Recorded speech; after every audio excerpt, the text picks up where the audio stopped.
근데 이게 2강의 두 번째 파트예요.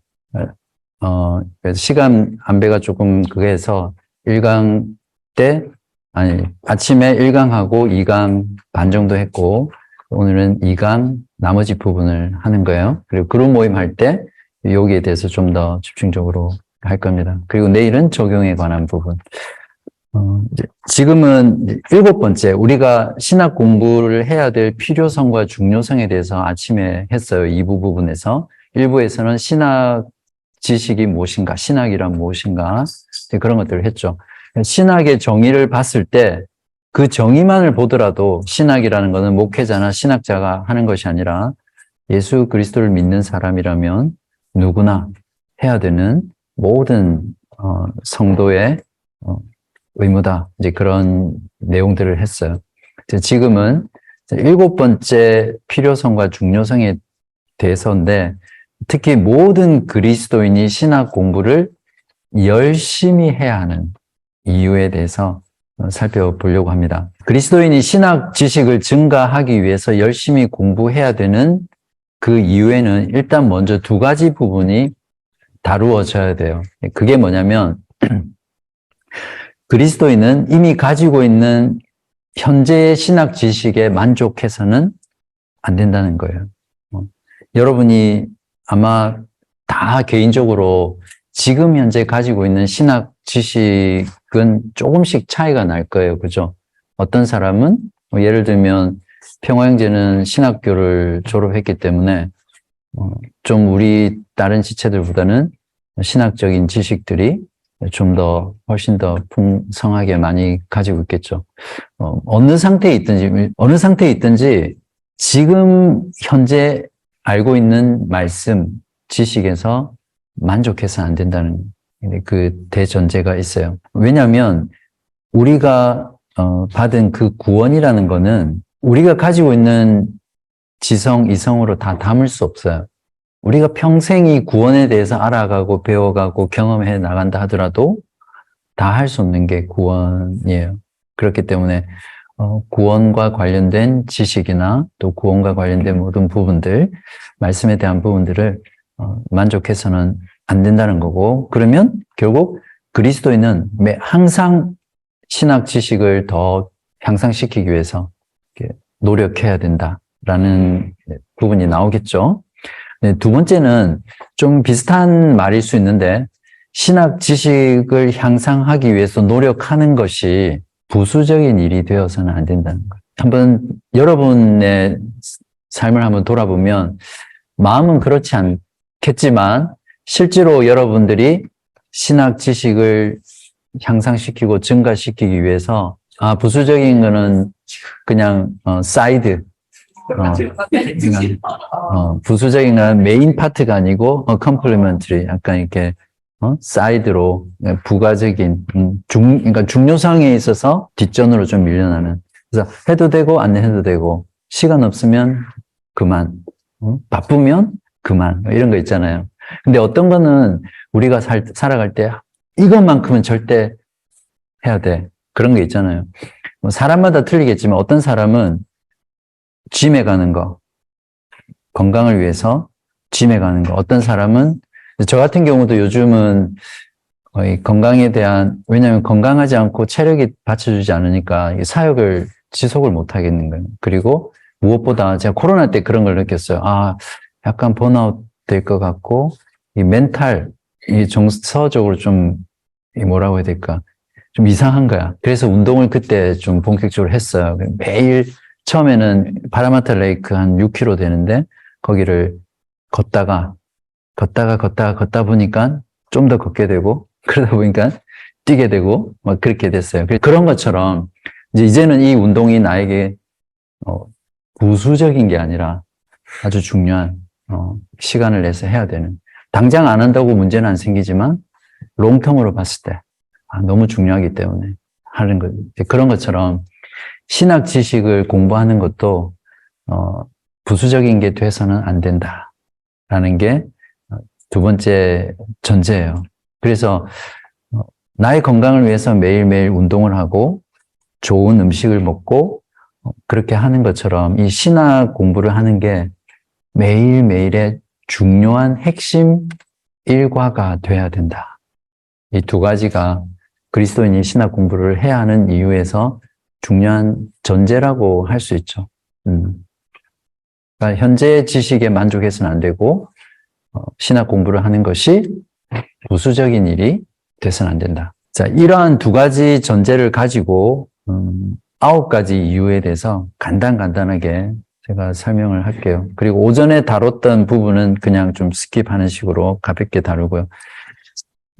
첫 번째는 아침에 했던 내용과 좀 중복되는 부분인데 조금 더 자세하게 이야기하면 하나님이 인간에게 이성을 주신 것은 신학 공부를 하기 위한 것이다. 아침에는 하나님을 추구하고 하나님의 존재를 생각하고 인생의 목적과 이유를 발견하기 위해서 이성을 써야 된다. 그렇지 않으면 짐승과 별 차이가 없다. 이렇게 했는데 여기서는 하나님이 구체적으로 인간에게 이성이라는 것, 생각하고 사고하고 또 분석하고 이해하고 할 수 있는 이런 기능을 주신 거는 신학 공부를 하기 위해서이다. 이렇게 보는 거죠. 인간의 임무가 뭐냐면 이 이성을 사용하는 건데 이 이성을 사용하는 것이 짐승과 인간을 구별해 주는 거라고 말씀을 드렸죠. 그래서 이 지성을 개발하는 거, 이거는 불신자도 마찬가지예요.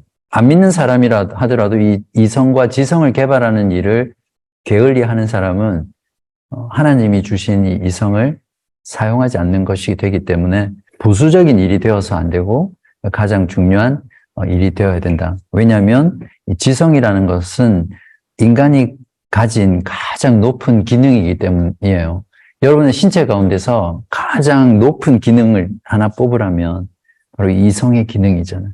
주먹을 잘 날린다. 이거 좋은 기능이지만 그런 것도 좋은 기능이고 또 달리기를 빨리 한다. 또 무거운 걸 들 수 있다. 많은 기능들이 있지만 인간이 가지고 있는 기능 중에 최고의 기능은 바로 지성을 사용하는 거예요.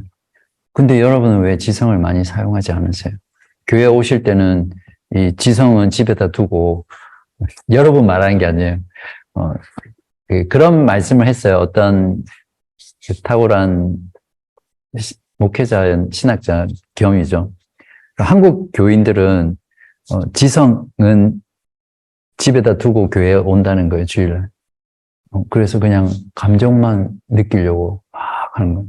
그래서 목사님이 설교를 해도 그게 정말 그러니까 성경과 관계없고 자기 이야기하고 또 문맥과 상관없는 말씀을 전해도 그냥 아멘.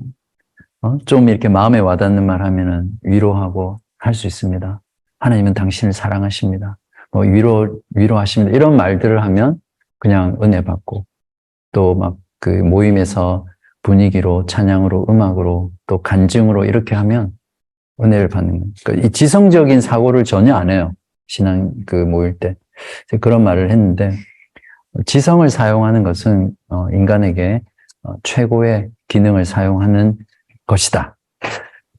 근데 문제는 뭐냐면 한번 여러분도 잘 생각해 보세요. 이 지성을 사용하기보다는 짐승도 가지고 있는 이 감각적인 거 있죠. 그걸 좀 다른 말로 하면 육체적인 것이다 이렇게 표현할 수 있는데 그것을 만족시키고 또 그 기능들을 개발하는 일에 진짜 많은 시간을 쏟는 거예요. 어떻게 하면 내 입에 더 맛있는 걸 먹을 수 있을까? 먹방. 아니, 이렇게 막 그런 거 찾아다니면서 입을 즐겁게 하고 또 눈을 즐겁게 하는 일, 또 귀에 즐거운 일 이렇게 만졌을 때 이건 좀 여담이긴 한데 뭐 여러분 중에는 없겠지만 보통 결혼하기 전에 교제를 할 때 스킨십을 많이 하잖아요. 그죠? 보통 교제하는 가운데 결혼하기 전에 스킨십을 많이 하는 거는 굉장히 위험할 수 있어요. 제가 지금 하는 말이 목사님 너무 꼰대 같은 말을 한다 또 이렇게 생각할지 모르지만 진짜 그래요. 그래서 사람이란 게 그래요. 이 촉각이라는 게 굉장히 민감하거든요. 그래서 스킨십에 한번 빠지면 이걸 탐닉하게 돼요. 사람이. 어제도 탐심은 우상숭배라고 그렇게 말씀이 나왔는데 사람이 그래요. 이게 본성적이기 때문에 이 촉각을 통해서 느끼는 그것을 추구하게 되는 경향들이 많죠. 아무튼 그런 것들을 낮은 기능이에요. 사람에게 있어서는 높은 기능이 아니라 낮은 기능이에요.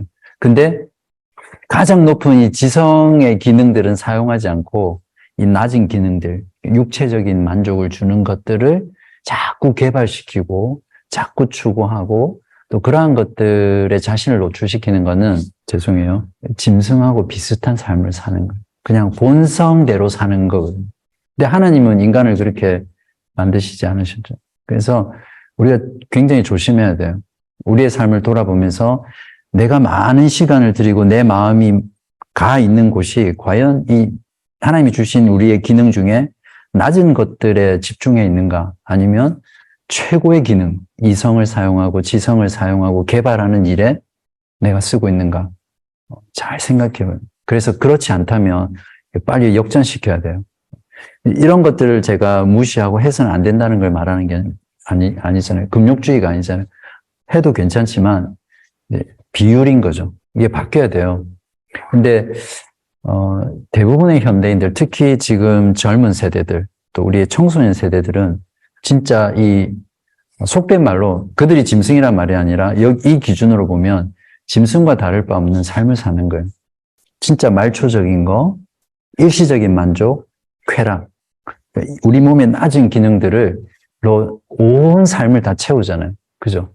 바꿔야 돼요. 그렇기 때문에 지성을 개발하는 것은 인간의 가장 중요한 과업, 태스크 가운데 하나라는 걸 우리가 잘 알고요. 이 지성을 개발하고 사용해서 하나님을 아는 지식, 또 신학적인 지식을 우리의 삶 가운데 매일매일 중요한 일로 삼아야 한다라는 것이 우리에게 참 중요한 부분입니다. 두 번째 이유예요. 그러니까 첫 번째 이유는 지성을 사용하는 하나님이 우리에게 이성을 주신 것이 신학 지식을 공부하게 하기 위해서. 우리가 가진 이성으로 신학 지식을 공부해야 되는 거죠. 절대 부수적인 일이나 또 낮은 기능에 넘기지 말고 우리의 삶의 가장 중요한 일들이라고 생각하고 공부를 해야 된다. 두 번째는 신학 지식은 최고의 보물이기 때문이에요. 여러분 그런 생각해 보셨어요? 성경을 통해서 또는 다른 여러 가지 신앙 서적을 통해서든 또 말씀을 통해서든 교회에서 제공하는 여러 가지 교육 프로그램을 통해서든 신학 지식이 여러분에게 최고의 보물이다 이런 생각을 가지고 계세요. 특히 잠언을 보면 욥기에도 나오지만 욥기 28장에 나오지만 지혜를 찬양하잖아요. 지혜를 마치 여인에게 비유해서 사람에게 비유해서 이걸 뭐라고 해요? 의인법. 지혜라는 어떤 추상적인 거를 사람에다 비유한 거예요. 그래서 그 지혜를 추구해라. 그런 말이 있어요. 그러니까 이 신학 지식은 바로 최고의 지혜, 최고의 보물이다. 이렇게 우리가 이야기할 수 있죠. 왜 그러냐면 아침에도 했던 내용이지만 신학이 탐구하는 대상이 누구예요? 하나님이죠. 그리고 하나님이 창조하신 세계, 하나님이 창조하신 인간, 또 하나님이 완성하실 나라, 또 눈에 보이지 않는 천상, 하늘에 대한 것, 이런 것들에 대한 것이 이 신학의 대상이잖아요. 그러니까 그 신학의 대상이 말할 수 없을 만큼 탁월하기 때문에, 가치 있기 때문에 그 신학 지식이 최고의 보물이 되는 거죠. 그 신학 지식이 추구하는 그 대상을 조금 더 세밀하게 이야기하면 첫 번째는 하나님 자신이에요.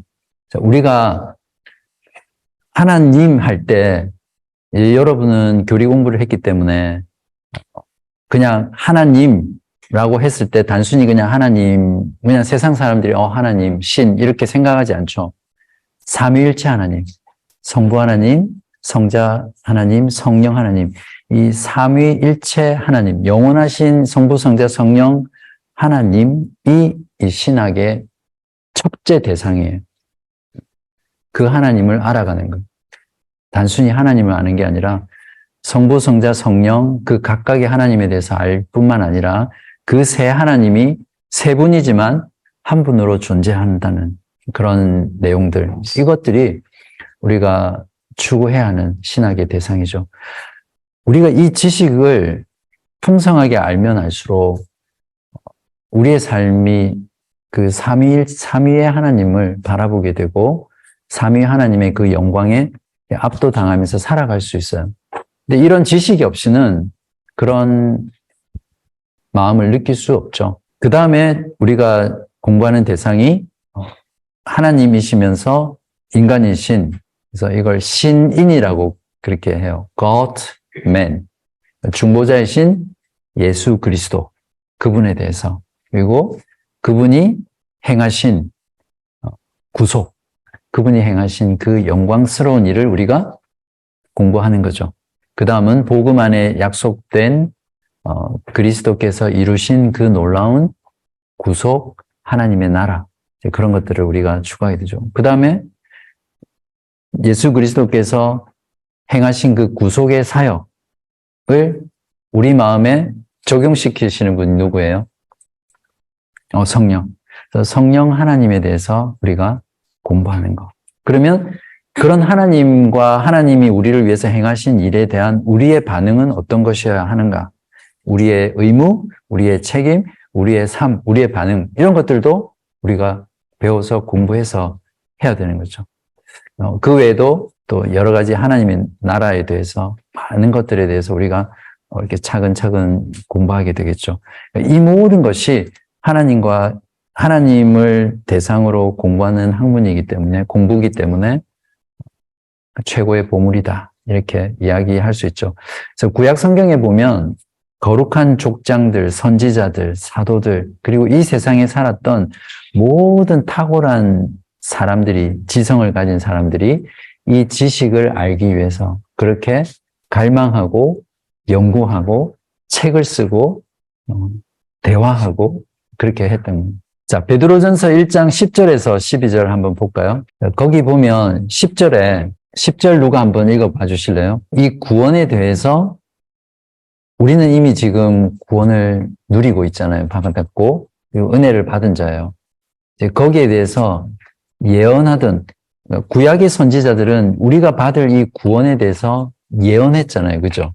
예언했는데 그 선지자들이 어떻게 했다고요? 연구하고 부지런히 살펴서 했다는 거예요. 놀라운 거죠. 근데 우리가 지금 가지고 있는 걸 너무나 안일하게 가볍게 당연한 것처럼 그냥 그래 이 정도면 됐어. 그렇게 하지 않는가 생각해 볼 수 있겠죠.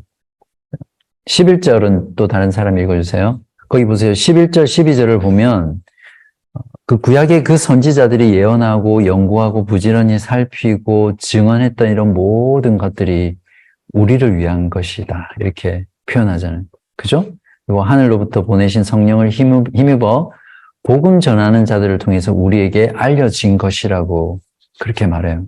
우리가 지금 소유하고 있는 이 지식이 얼마나 놀라운 지식이에요.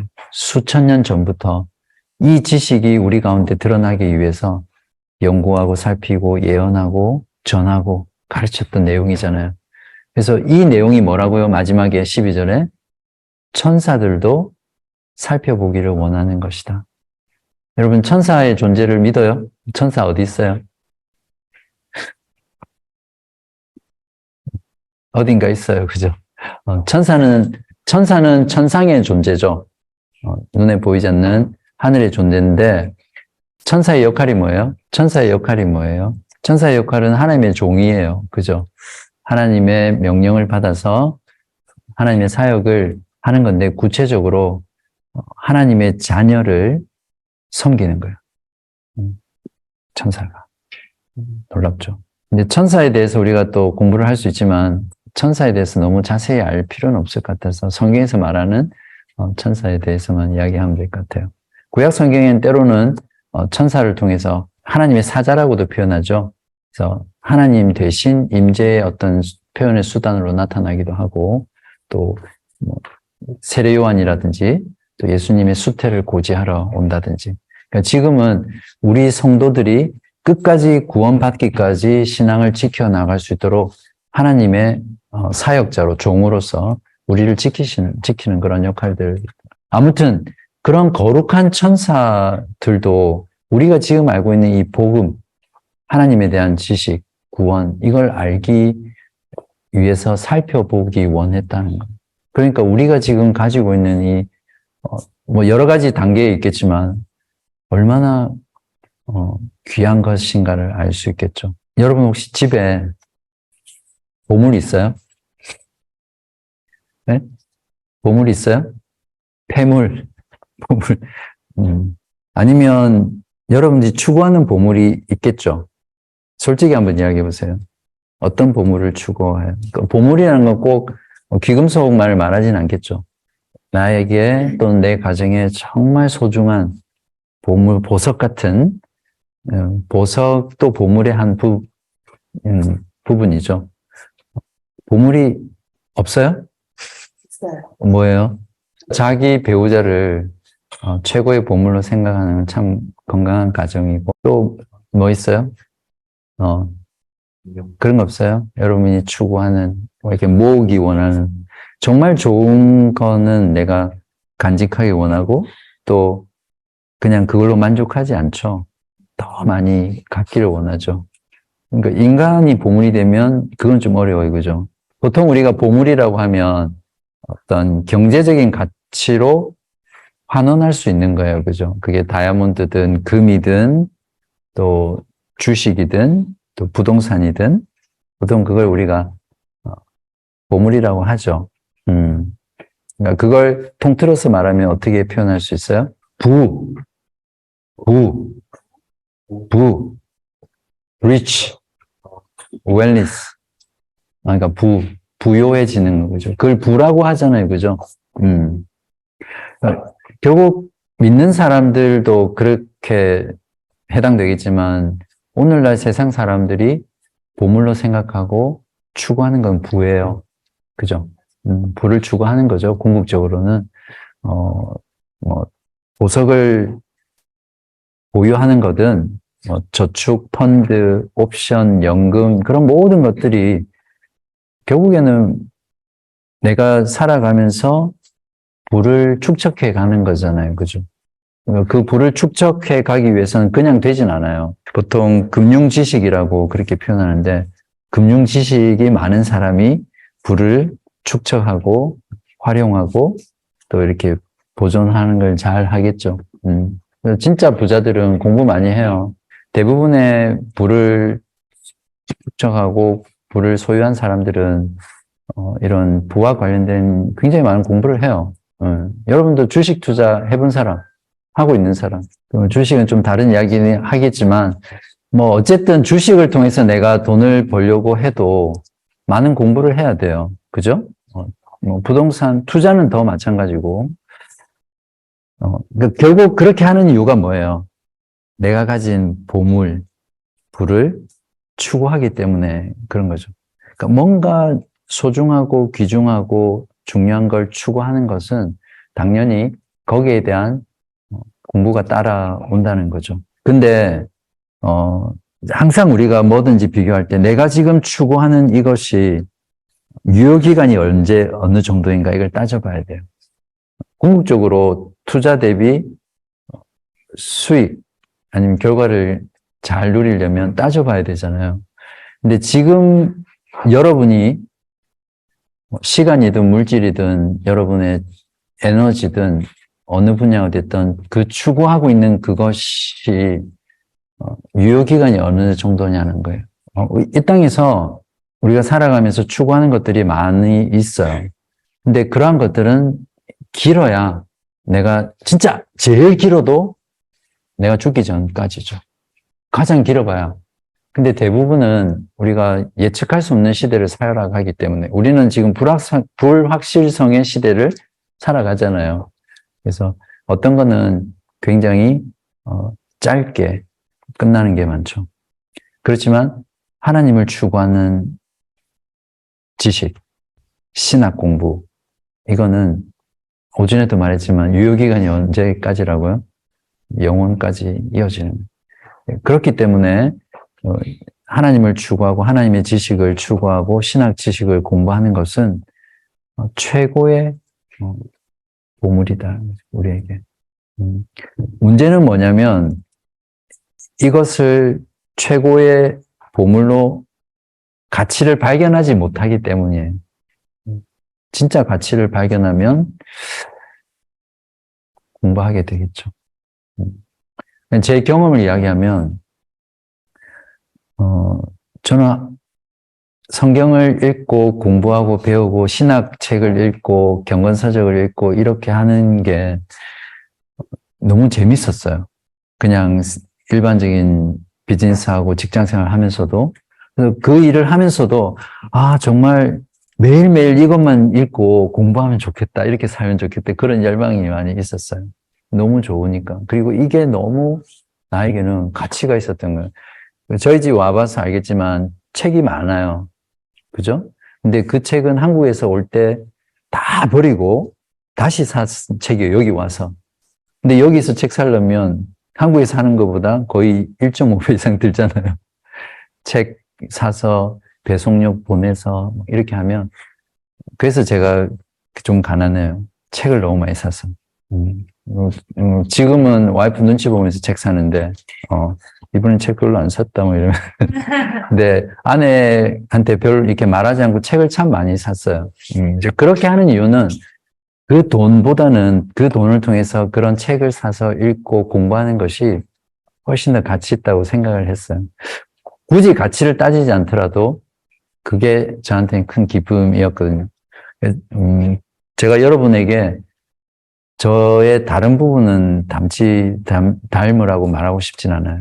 그런데 제 안에, 제 마음속에 하나님을 아는 지식, 신학을 공부하는 일, 하나님을 알아가는 이 일에 내 마음뿐만 아니라 내가 가진 돈, 그것들을 쓰는 걸 아까워하지 않는 그런 마음을 여러분 닮기를 바라요.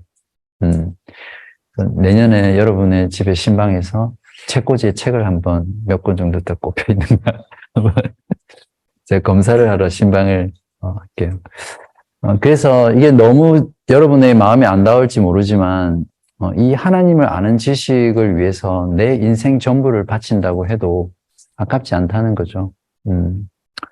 그 길이 저처럼 신학교에 가서 또 이걸 가르치는 이런 목회자로서 살아갈 수도 있지만, 또 어떤 사람은 선교사로, 어떤 사람은 그냥 여러분이 살아가는 그 삶의 현장, 여러분의 직장에서, 가정에서 이렇게 살아가면 돼요. 그리고 여러분의 그런 삶을 통해서 여러분이 하나님을 즐거워하게 되고, 그 모습을 통해서, 그 삶 전체를 통해서 그리스도가 증거되기 때문이에요.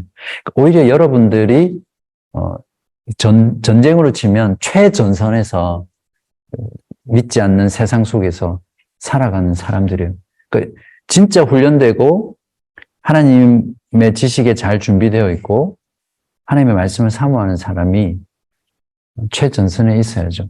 다 저처럼 목회자가 되려고 뜨거우면 좀 뜨겁고 헌신되고 하나님 말씀이 너무 좋아하는데, 신학교로 가면 제가 큰 차이가 뭐냐면, 저는 그전처럼 안 믿는 사람들을 많이 노력하지 않으면 못 만나요. 항상 교회 성도들을 가르치고 훈련시키고 신방하고 말씀을 전하니까 그렇잖아요. 근데 여러분은 한번 생각해 보세요. 여러분이 만난 사람들 다 난 크리스천이잖아요. 그 현장에서 여러분이 이런 신학 공부를 통해서 여러분의 지성이 개발되고 자라가고 성장해 간다면 진짜 복음이 더 편만해질 것 같아요. 더 빠른 속도. 중요한 건 신학 지식이 최고의 보물이라는 것. 그 가치를 여러분이 진짜 알기를 바랍니다. 자, 그 다음은 신학 공부는 모든 성도가 해야 된다라는 거죠. 이 부분은 제가 첫 부분에 했기 때문에 그냥 간단하게만 넘어갈게요. 이 신학 지식은 목회자만에게 중요한 게 아니에요. 그죠? 신학의 지식을 좀 더 다르게 신학 교리라고 보면, 이 교리에는, 이 신학에 관한 교리는 우리가 어떻게 구원을 받을 것인가, 어떻게 의롭게 되고, 또 어떻게 죄 용서 받는가, 우리가 어떻게 행복할 수 있는가? 하나님의 본질이 무엇인가? 하나님의 속성이 무엇인가? 하나님이 무엇을 하셨나? 그런 것들. 예수 그리스도가 왜 우리의 중보자가 되셨고, 왜 십자가에 죽으셨고, 어떻게 사셨고, 부활하셨고, 승천하셨고, 어떻게 지금 우리를 다스리고 계시는가? 이런 모든 교리들은 모든 성도들에게 직접적인 관련이 있잖아요. 그죠? 근데 이런 공부를 안 하고 목회자에게 다 떠넘기는 거는, 있을 수 없는 일이죠. 그래서 우리가 공부하는 이 신학 지식은 믿음을 가진 사람이라면 모두에게 너무나 중요한 부분이고, 또 이것이 우리의 구원과 영원한 삶을 좌지우지할 수 있는, 또 이 땅에서 신자로서의 그 삶의 질을 결정하는 참 중요한 거고요. 또 하나님을 섬길 때 하나님이 우리에게 이렇게 섬기라고 주신 방법대로 섬기지 않으면 하나님이 받으시지 않으시잖아요. 오히려 하나님을 잘못 섬기는 게 돼요. 그래서 하나님을 바르게 섬기기 위해서도 우리는 이런 공부를 해야 됩니다. 이스라엘 백성들이 하나님 안 섬긴 거 아니에요. 그들이 하나님 섬겼잖아요. 그죠? 하나님 섬겼어요. 열심히 섬겼어요. 근데 하나님은 그들을 향해서 뭐라고 말했어요? 우상 숭배자들이라고 했어요. 하나님을 자기들은 섬기는데 하나님이 이렇게 섬기라고 한 대로 안 섬겼어요. 하나님이 분명히 제사 제도를 주셨고, 또 이웃 간에 어떻게 대해야 되는지 모든 율법을 주셨잖아요. 근데 그들은 하나님의 말씀은 안중이 없네요. 그냥 자기 생각대로 하나님을 섬겼는데, 하나님이 주신 방법이 아니라 자기 방법이죠. 그래서 하나님 앞에서 너희들은 나를 섬긴 게 아니라 우상을 섬겼다. 그렇게 이야기를 하신 거죠. 그런 부분에서 신학 지식은 여러분 모두에게 중요하고 반드시 해야 되는 것이다.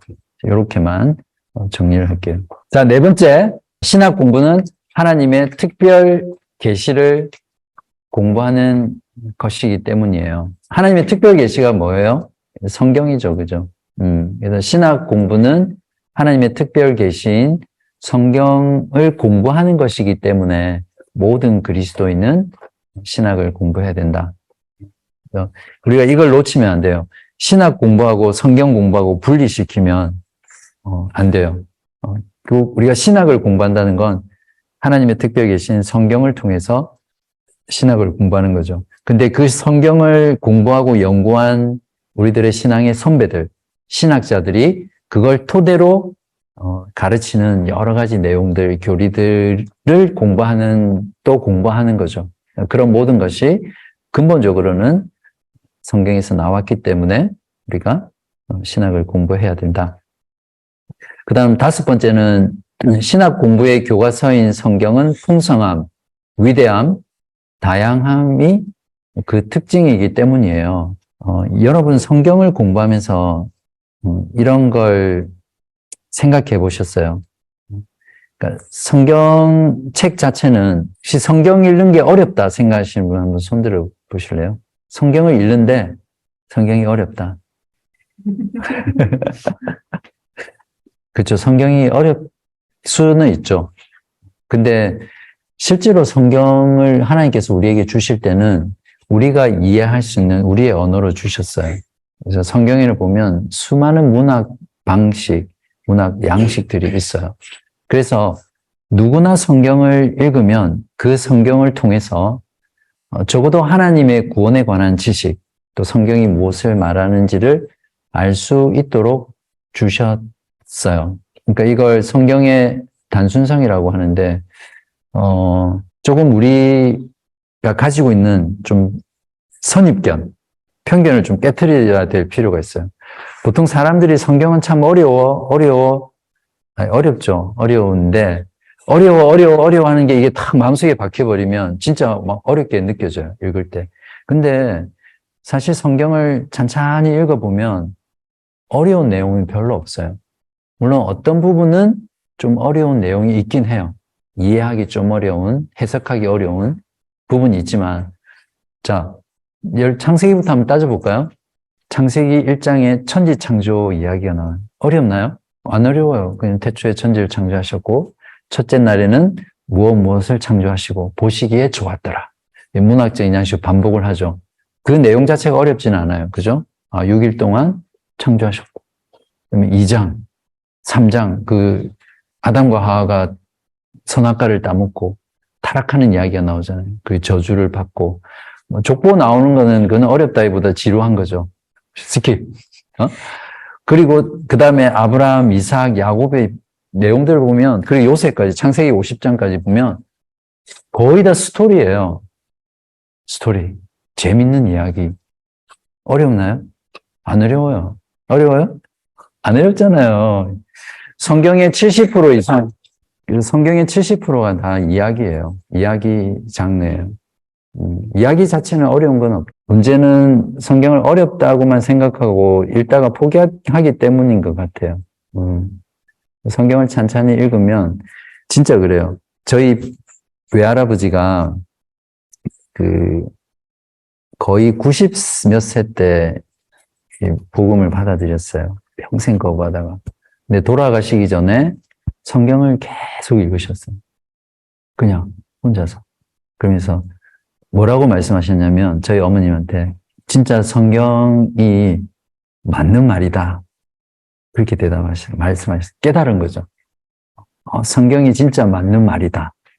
그러면서 성경을 읽으시고 100세 때인가 그때 돌아가셨어요. 진짜로 나이 드신 할머니도 기본적으로 국어를 할 수 있고 기본적인 문법을 통해서 말 뜻을 이해하시는 분들은 성경을 읽으면 다 이해하지는 못해도 성경을 꾸준하게 읽으면 성경이 무엇을 말하는지 또 어떻게 구원받는지 또 우리가 죽으면 어디로 가는지 이런 것들에 대해서 쉽게 이해할 수 있게 설명되어 있다는 거죠. 그래서 너무 성경을 여러분이 어렵다라는 전제나 선입견을 가지고 대하지 말고, 성경은 하나님께서 우리에게 인간이 이해할 수 있는 언어로 주신 하나님의 말씀이다. 이렇게 생각하면 성경을 좀 더 편안하게 접근할 수 있을 거예요.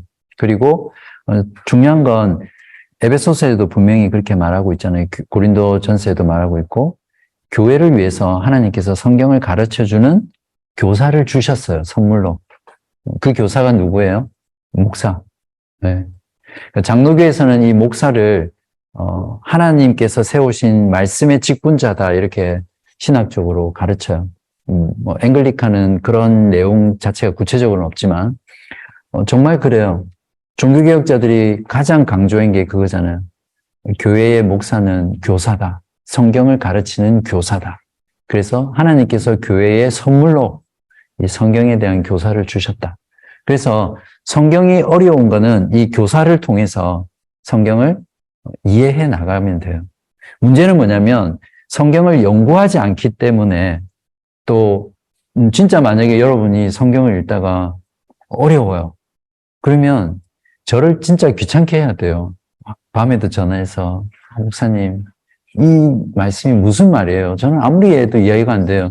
저는 그런 전화 받으면 너무너무 좋죠. 왜냐하면 진짜 내가 할 일을 하고 있구나.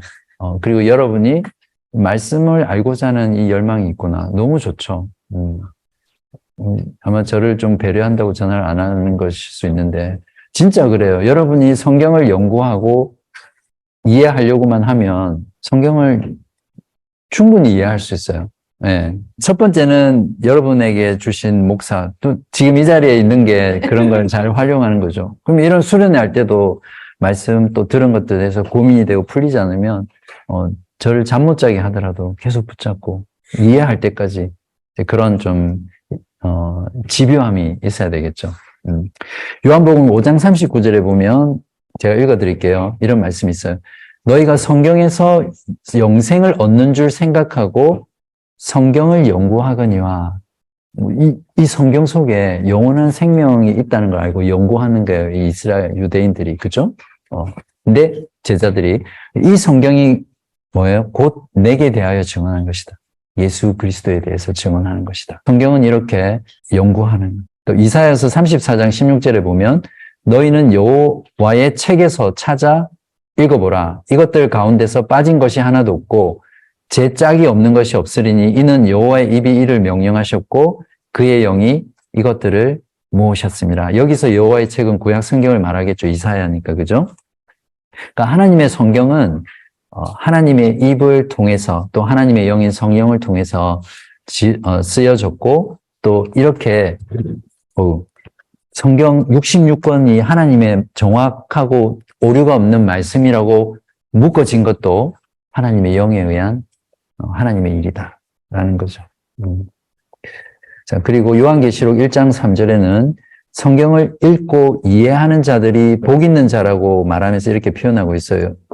요한계시록 1장 3절에 이 예언의 말씀을 읽는 자와 듣는 자와 그 가운데 기록한 것을 지키는 자는 복이 있다. 어떤 자가 복이 있다고 말해요?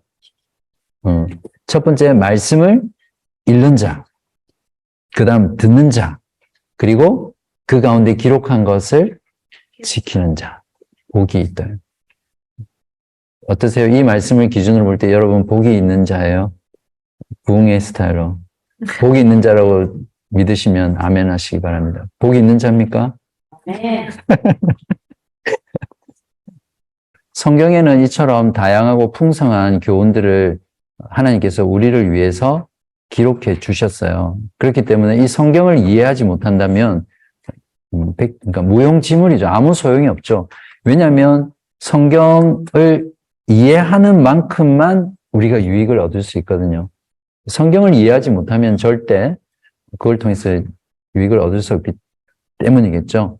그래서 지금 여러분이 알고 있는 성경에 대한 가르침, 그냥 거기에 만족하지 말고 얼마나 하나님께서 이것을 통해서 하나님의 위대한 일, 또 풍성함, 또 그분이 어떤 분인지 성품을 드러내시고 또 그분이 앞으로 무엇을 향할 것인지 또 우리에게 어떤 약속을 주셨는지 우리의 소망은 무엇인지 이런 것들을 성경을 알면 알수록 하나님의 그 뜻과 또 우리에게 주신 가르침들을 더 풍성하게 알고 그걸 깨닫게 되면 우리가 영적으로 정말 말할 수 없는 유익을 누리는 거예요. 그게 복이에요. 그게 신자의 복이에요.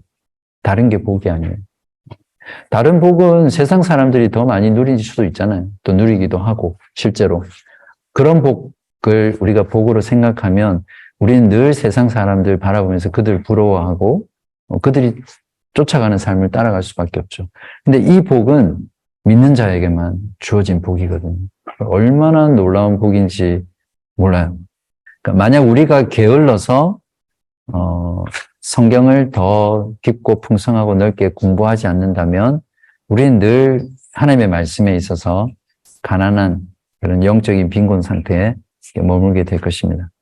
자, 6번째는 신학 공부는 졸업이 없어요. 영혼이 없어요. 신학 공부는. 오늘 아침에 모든 그리스도인은 믿는 그 순간부터 그리스도의 학교, 신학교에 입학한 거예요. 어디 신학교 가서 공부하는 게 아니라 그 순간 삶 전체를 통해서 그리스도의 신학교에 입학을 했어요. 어떤 사람은 우리 인생이 광야와 같기 때문에 광야 신학교에 입학했다 이런 표현을 쓰시는 분도 있더라고요. 사람이 평생 아무리 열심히 신학 공부를 하더라도 하나님의 진리를 아는 그 지식에 있어서는 결코 도달할 수도 없고 완전할 수 없죠. 여러분이 하루에 4시간씩 신학 공부를 죽을 때까지 한다고 쳐요. 할 수 있다고 가정하에. 그렇게 한다고 해서 우리가 하나님을 아는 지식에 도달할 수 있나요? 완전하면? 1조 억만 분의 1대 1도 못 돼요.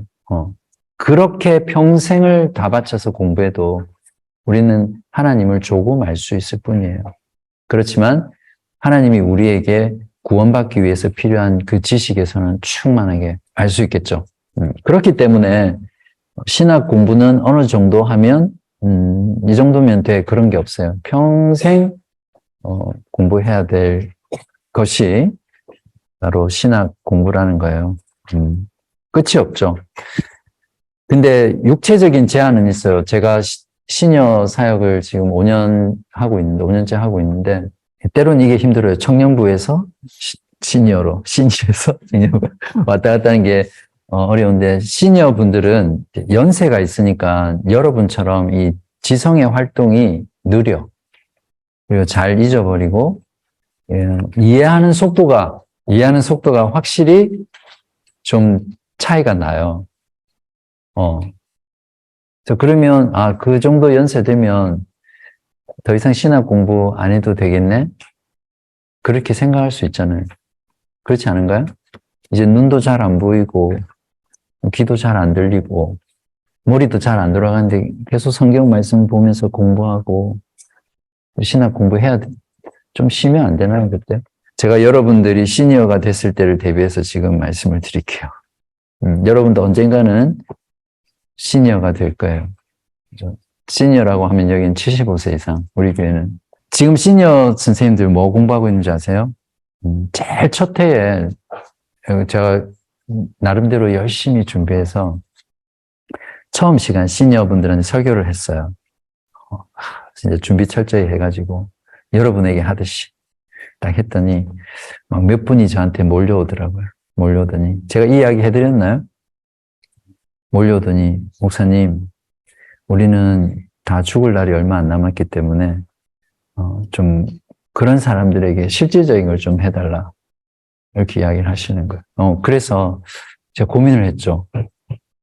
어떤 게 실질적인 걸까? 그래서 그 뒤부터 한 1년 정도를 잘 살고 잘 죽는 법, 잘 죽는 법에 웰 다잉에 대해서 했어요. 시니어 모임 때. 그러니까 그 중에는 유서를 미리 써놓는 거라든지 또 연명 치료를 어떻게 할 것인가 이런 것들 조사도 하고 연구도 하고 또 그에 해당하는 말씀을 찾아서 노년의 삶에 주로 좀 위로하는 말씀 또 어떻게 하면 잘 준비해서 죽을 수 있을까 그리스도인으로 막 죽을 때 막 죽기 싫어요 막 이러면서 막 신앙을 부인하면서 이렇게 죽으면 안 되잖아요. 믿음 가운데 정말 아름다운 모습으로 죽어야 되는데 근데 1년 동안 그걸 하고 나니까 제 안에 깊은 반성이 생긴 거예요. 또 기도를 하면서 그 다음부터 죽을 날이 얼마 안 남았다고 말씀하시는 분들한테 가장 필요한 게 뭘까? 그래서 복음의 말씀이다. 이걸 딱 깨닫고 그때부터 로마서 8장 또 고린도전서 15장 또 뭘 했죠? 하나 더 있었는데 그 말씀을 했어요. 근데 그분들에게 맞게 말씀을 좀 쉽고 짧고 좀 간결하게 나눴어요. 근데 시니어 선생님들이 은혜를 받는 거예요. 지금은 뭐 하냐면 사도신경 강의하고 있어요. 아마 우리 교회 시니어 분들이 시드니에서 제일 시니어 반 중에 제일 수준이 높을 거예요. 다른 교회 시니어 분 제가 어떤 거 하는지 알거든요. 우리 시니어 분도 그랬어요. 시니어 선생님들 뭐 무슨 취미 활동 뭐 좋은 정보 해서 그런 거 막 세미나 같은 거 해달라고 그러고 막 그런 거 요구해요. 다른 교회에서 그렇게 하거든요. 좀 재밌고 좀 모이면 뭔가 정보도 전달받고 센터링크에서 뭐 얼마 받고 이런 것들. 또 왜 그런 거 있잖아요. 왜 노인대학 가면 하는 거. 제가 그랬어요. 여기는 교회니까 그런 건 밖에 가서 들으시고 저는 복음을 나누겠다. 그렇게 이야기해서 3년이 흘렀는데 지금은 시니어 선생님들이 그러니까 한마디로 신학 지식이죠. 진짜 은혜 받아요. 죄송한 말이지만 여러분보다 더 순수해. 그래서 목사님 오늘 말씀 이러면서 그 복음으로 다시 평생 신앙생활했던 그 믿음을 다지는 그 모습이 저한테는 너무너무 감사하기도 하고 도전도 되고 진짜 우리가 인생의 마지막을 지날 때 진짜 해야 될 게 이런 거구나. 그때도 내가 평소에 듣던 말씀, 복음의 말씀, 신학 공부를 계속 해야 되구나. 그게 제일 죽음을 잘 준비하는 방법이에요. 그래서 제가 아버지 죽음 앞에서 병상에서 4일 동안 했던 게 그거예요. 아버지가 평소에 믿었던 그 신앙의 지식들, 그 말씀들 뽑아가지고 읽어드리고 설명해드리고 소망을 드리고 그냥 아버지가 그때마다 아멘, 아멘. 그냥 겨우 말씀하시는 거예요. 그냥 의식은 있는데 아무것도 안 움직이시니까 그냥 아멘, 아멘 큰 소리로. 그게 최고의 준비예요. 죽음을 준비하는. 그래서 신학 공부는 영원히 졸업이 없다. 7번째, 신학 공부는 모든 성도의 주업이요 전공이다. 모든 사람은 자신이 가지고 있는 소명들이 있어요. 가정, 직장, 일.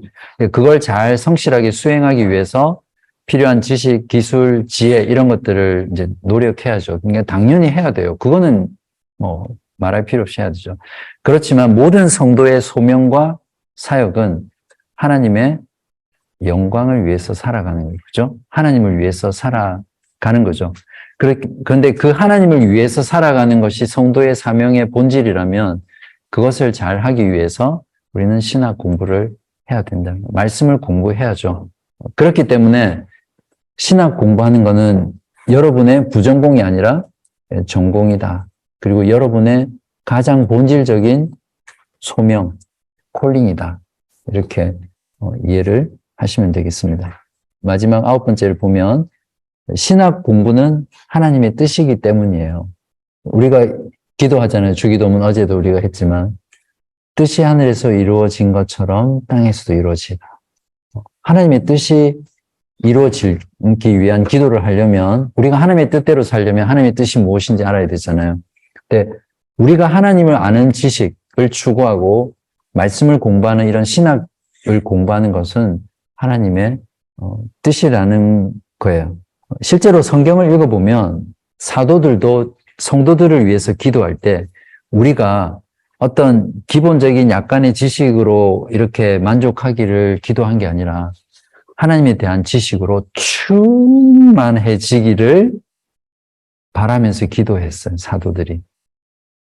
에베소서에 보면 분명하게 그런 기도의 내용들이 나오죠. 이건 저의 기도 제목이기도 해요. 그러니까 여러분을 위해서 기도할 때 그냥 신앙생활 잘하게 해주시고 이렇게 이런 기도가 아니라 진짜 여러분이 하나님을 아는 지식으로 충만해지는 거예요. 진짜 여러분의 삶 전체가 하나님에 관한 지식, 하나님의 말씀, 그리스도의 말씀으로 충만하게 되는 거예요. 그러면 뭔가가 지금 여기 제가 커피를 많이 못 먹었는데 이게 꽉 차서 충만하게 되면 그 다음 어떻게 돼요? 넘치겠죠. 흘러 넘치죠. 이게 충만의 의미예요. 흘러 넘친다는 게. 여러분의 모든 삶 가운데 이 그리스도를 아는 지식, 하나님을 아는 지식, 신학에 대한 지식으로 충만하면 이게 넘치는 거예요. 넘치면 어디로 가요? 다른 사람에게 가죠. 맞아요. 내가 나하고 관계하는 제일 가까이는 배우자, 또 친구, 공동체, 또 직장, 가족에게 이 말씀이 넘쳐나요. 사람 안에 있는 거는 이렇게 표현되게 되거든요. 내가 막 말하지 않아도 없는데 말하면 그거는 가식이죠. 과식이 아니라 가식. 외식하는 거예요. 표나요. 근데 누군가 뭔가에 열정적이고 막 그 안에서 뭔가 막 넘치면 그 옆에 있는 사람들이 금방 알잖아요. 그러니까 말씀으로 충만하다는 말이 그런 말이에요. 그러니까 여러분 안에서 차고 넘쳐서 여러분의 주위로 흘려보내는 거예요, 이 말씀이. 그러한 말씀이 충만함으로 말미암아 여러분의 삶이 그 말씀을 온전히 드러내는 그런 삶으로. 고린도전서 1장 성경 말씀 몇 장만 읽고 우리 마무리합시다. 고린도전서 1장 4절에서 5절 다 같이 한번 읽어볼까요? 찾았어요? 시작. 그리스도 예수 안에서 너희에게 주신 하나님의 은혜로 말미암아 내가 너희를 위하여 항상 하나님께 감사하노니 이는 너희가 그 안에서 모든 일, 곧 모든 언변과 모든 지식에 풍족함으로. 분명히 고린도 교회는 많은 문제들이 있었지만 모든 지식에 풍족하다라고 사도 바울이 평가를 하고 있어요. 그 다음에 빌립보서 1장 9절에 바울은 어떻게 기도하는지 봅시다. 빌립보서 1장 9절에 내가 기도하노라 너희 사랑을 지식과 모든 총명으로 점점 더 풍성하게 하사. 분명히 보세요. 너희 사랑을 뭘로 충만하게 더 풍성하게 한다고 했어요? 지식과 모든 총명으로. 이 총명이라는 건 영어로 뭐라고 표현되어 있어요? understanding, insight. depth of insight. 또 다른 성경은 뭐라고 돼 있어요? 혹시 영어 성경 다른 버전? 어쨌든 둘 다 뭐예요? 둘 다 뭐예요? 지식과 관련된 거죠. 그러니까 사랑이라는 거는 이 지식 없이는 온전한 사랑이 없다고 말씀을 드렸죠. 자, 베드로후서 1장 5절에서 6절은 제가 읽어볼게요. 그러므로 너희가 더욱 힘써 너희 믿음의 덕을, 덕이라는 건 뭐예요? 어떤 그 모랄, 도덕적인 거, 성품적인 거죠. 그 덕에다가 무엇을요? 지식을. 지식이 우리의 평생 동안 추구하는 것이 그렇게 중요합니다. 그리고 히브리서 6장 앞부분에도 보면 히브리서 저자가 성도들이 하나님의 초보적인 지식에서 벗어나서 완전한 지식에 나아가라고 권고하고 있거든요. 히브리서 6장 1절에서 2절 보세요. 히브리서 6장 1절에서 2절. 거기 보면 그러므로 우리가 그리스도의 도의 초보를 버리고 하나님의 말씀의 초보를 어떻게 해요? 버리래요. 버리라는 건 뭐예요? 그 단계를 벗어나라는 말이죠. 젖을 먹는 유아기 쪽에서 벗어나서 이제는 장성한 어른으로 나아가라는 거죠. 그 초보를 버리고 죽은 행실을 회개함과 하나님께 대한 신앙과 세례들과 안수와 죽은 자의 부활과 영원한 심판에 관한 교훈의 털을 다시 닦지 말고. 이 말은 뭐예요? 여기 부활, 심판, 안수, 세례, 하나님께 대한 신앙 이런 게 뭐예요? 신앙의 초보적인 거잖아요. 우리가 이미 다 어느 정도 알고 있는 거잖아요. 그러니까 그 단계에서 머물지 말고 그걸 또 다시 새로 늘 잊어버리고 새로 공부하고 잊어버리고 새로 공부하고 그렇게 하지 말고 이미 그 말씀의 초보는 우리의 견고한 파운데이션, 기초가 된 상태에서 더 완전한 데로 나아가라. 이렇게 권면하고 있는 거예요. 그러니까 말씀의 초보에서 단단한 식물을 먹을 수 있는 장성한 어른처럼 말씀에서 신학의 지식에서 하나님 아는 지식에서 어른이 되어라. 이런 권면을 하고 있는 거죠. 자, 그래서 이런 9가지 이유들 때문에 다른 많은 이유도 또 들 수 있겠지만 모든 그리스도인은 신학을 부업으로서가 아니라 부수적으로서가 아니라 가장 우리의 삶의 본질이고 본업이고 매일매일 수행해야 될 우리의 과업으로 평생 영원토록 추구해야 되는 우리 삶의 소명이다. 그러니까 하나님은 여러분에게 이성을 주시고 이 땅을 살아가게 하면서 바로 이걸 위해서 우리를 부르셨다는 거예요. 한 번 더 아멘 할까요? 진짜로 그래요. 신학 공부는 어떤 선택의 문제가 아니라는 거죠. 근데 궁극적으로 따지고 보면 우리 자신들에게 가장 큰 유익과 혜택과 은혜를 주는 거예요. 궁극적으로는. 하나님께 영광이 되는 것이기도 하지만. 그래서 바라기는 2강까지 들은 여러분들이 적어도 내 평생에 하나님의 말씀을 공부하고 신앙의 초보 단계에서 벗어나서 더 깊고 풍성하고 또 넓은 하나님을 아는 지식, 신학을 공부하는 일에 내 삶을 드리겠다. 나의 시간과 물질과 나의 젊음과 에너지를 드리겠다. 그게 비록 힘들지라도 내가 하나님을 알기 위해서 평생 추구하면서 나아가겠다. 이런 좀 마음의 결단이 있으면 좋겠습니다.